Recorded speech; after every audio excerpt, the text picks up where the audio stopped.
Kahapon nga po mga mi nakagawa ko ng fried crispy okra dito. Pwedeng-pwede rin pala 'to sa okra. Na-try niyo na ba? Tara at ituro ko sa inyo mga mi. Grabe nga't halos ako lang din ang nakaubos nito mga mi.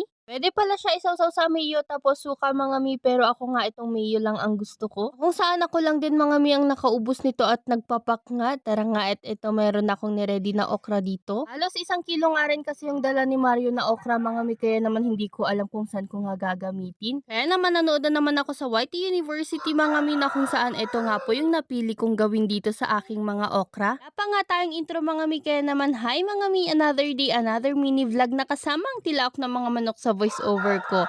Hoy! Umako naman nga tayo sa kuting mga mi, meron akong arena dyan, cornstarch na kung saan yun talaga ang magpapakrispy sa ating okra. Naglagay na rin ako ng isang itlog, paminta, asukal, tapos pinch ng asin mga mi. Tapos halu-haluin na natin ito syempre. Ay pati tubig pa pala mga mi na kung saan tansya-tansya lang po para nga po. Kuha nga po natin yung tamang lapot na parang ganito mga mis, okay na nga po yan. Tsaka na nga po natin ilagay itong ating mga okra mga mi para nga po makoat lahat. By the way mga mi, I'm Nessa Munoz po, sharing my daily vlogs. Kung hindi ka pa nga po naka-follow ay maaari mo nga po kung i-follow. May shawi ko nga dito si Carol Morales na taga Ilocos Sur mga mi. Hello po, salamat sa suporta nyo. Ako naman nga tayo sa pagpipirito mga mi, kaya naman kailangan mainit mo na yung kawali bago ilagay yung mantika, tsaka na natin ilagay isa-isa itong ating okra. Yung kalahati nga po pala ng okra mga mi, heto't napagtripan ko at nilagyan ko nga po siya ng food color. Shoutout ko nga rin pala dito si Jess sa mga mi na taga Zamboanga City. Hoy, umaabot na tayo hanggang doon. Napapalayo na rin pala yung ating mga pag-vlog mga mi.